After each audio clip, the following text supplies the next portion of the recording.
but obviously hoops front and center. And we're joined now by an 8-time All-Star, MVP of the NBA Finals, which they won back in 1975. Hall of Fame. One of the greats, Rick Barry, is back with us here on Tiki and Tierney. Rick, how you feeling, bud? What's happening?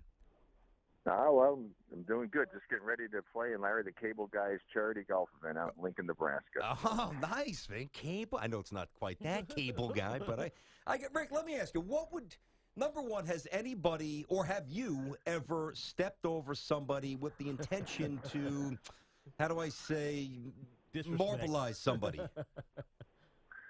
No, this is such BS. I mean, the media caused the suspension because of all of the stuff they made about the last time with Adams. And, here's the thing, and this is my biggest pet peeve with the NBA, and it's this way ever since I played. They allow what takes place on a basketball court in the playoffs to be something that you would get arrested if you did this out in the street. It's like hockey with no ice. It's insane, the physical contact and the amount of physicality that's allowed. It's a joke. I mean, I can't even stand watching it. Two guys are crashing into one another. They hit the floor. No whistle is blown. LeBron absolutely manhandled Draymond prior to that play. And if the official had blown the whistle and done stuff and stopped it, nothing would have happened. If LeBron hadn't stepped out another step to do something when Draymond put his arm out to do something, it might have hit him in the leg or something. It's just ridiculous. They just make so much out of this. But the officials are the ones to blame for stuff like this that happens because they let too much contact go. Well, it's just ridiculous. Well, Rick, that kind of belies the narrative that the game is softer than it used to be. You know what I mean? People always say, "Oh, back in the day, you used to get the crap beat out of you." In the regular season, I would have shot 15 free throws and more a game. In the playoffs, it's like they have a new rule book. I always just ask, "Can I please see the new rule book that we're playing by?" And it's just insane what they allow to have happen. It's even Jeff Van Gundy, who usually never says anything when it comes to stuff like that, said when the play-by-play guy said, "Okay, yeah, they're really letting him play tonight." He said, "No, it's not that they're letting him play; it's that they're not calling the fouls." Yeah, you're right. I mean, Jeff is one we all remember the image of hopping on Alonzo's ankle. So Jeff is a guy who appreciates and was around the old school NBA with Pat Riley. I hear you. Rick, let me ask you this: I know that the conversations about legacy after a while they get kind of stale, kind of boring. I don't know exactly where you stand on LeBron overall, all time, but even though there's nuance and circumstance, and he needs some help, like Steph gets and Clay gets. But man, oh man, if you lose 3 straight finals, I mean, that's got to compromise the way you're perceived all time, doesn't it? No, not really. Okay, go ahead. Because, I mean, some of the things, the most ludicrous thing is when I see guys rating players all time and they give them extra points for being on championship teams. Okay, so now you're going to get extra points that you were lucky enough to be drafted by a team that was smart enough to put good players around you to give you a chance to win because you don't win by yourself. I mean, this guy, without him, do you think these teams would have been in the finals the last 6 years? No. Absolutely not. Absolutely not. And so because they don't win, you're going to put it on him? That's ridiculous. Nobody wins it by themselves. I mean, I just don't understand why people want to do that. LeBron's the best 3 to play, in my opinion. Best 3 to play the game ever. You know what I think it is, Ray? We're talking to the great Rick Barry here on Tiki and Tierney CBS Sports. When there's an element of expectation, and you're right. I guarantee, I agree with you.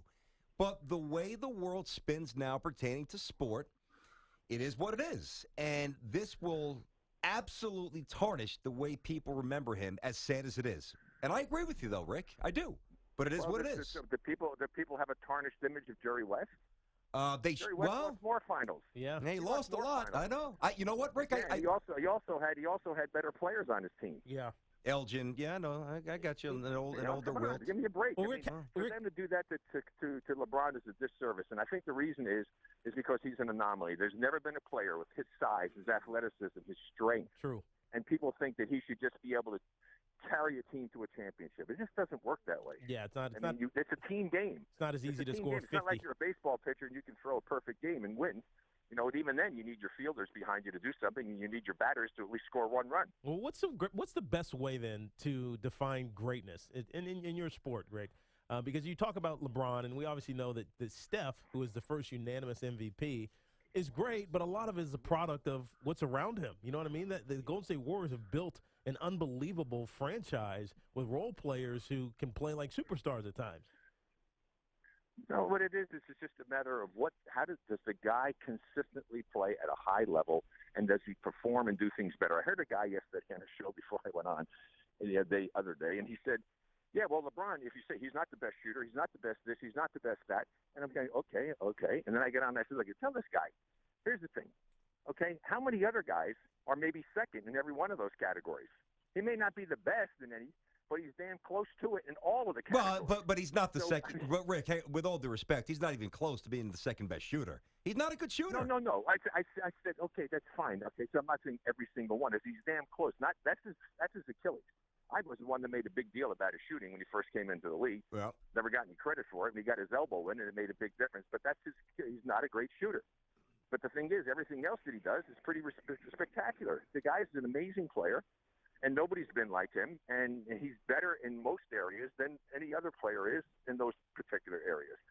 And Steph, in his case, Steph is a great player. Steph can do things. I get so tired when I hear some of the guys who used to play in the old days criticizing Steph and criticizing this Warriors team. Why does everybody want to compare things for decades ago? Right now, they're the best team, the most fun team to watch in the NBA right now. Give him credit. And Steph Curry is a great player. I mean, he plays the game at an incredible level. He's the best shooter ever from long distance. He can get to the basket. He's fun to watch. Give the guy some credit. Yeah. He's a great player. He is, and that's why he was unanimous. I think a lot of the it's not vitriol with Steph, but maybe some of the jealousy or some of the dissenting views come from, let's face it, people just don't know the game too much, because the people who cover the game, every single person voted for him to win the MVP, as they should have. Yeah, well, that's I agree with you. I mean, the thing about it is people have expectations that are just so unrealistic at times. Yeah. And nowadays, with all the stuff with the media and all these guys now are becoming TV stars who are just writers, and I mean they think that like they're the last ones to. The last word, it's almost like it's is this God speaking, or what's the deal going on here? I mean, they think that they know everything, and I listen to this stuff, and I just shudder sometimes when I hear the way these guys talk, as if their opinion is everything. I mean, it's crazy. Their opinion is no more valid than somebody else who watches the game on a regular basis. They just happen to have a platform to be able to express it. But if you haven't played this game, and I bring this up, and you're not going to bring up you haven't played the game. I says, hell yes, I'm going to bring it up. If you haven't played the game at this level, there's things about the game that you don't know. You may think you know it, but you don't know it. I agree. That's an interesting take, and it's hard to challenge, but then I could flip it and say, well, half the guys who are on TV who played in the NBA sound like idiots because they didn't do journalism like I did.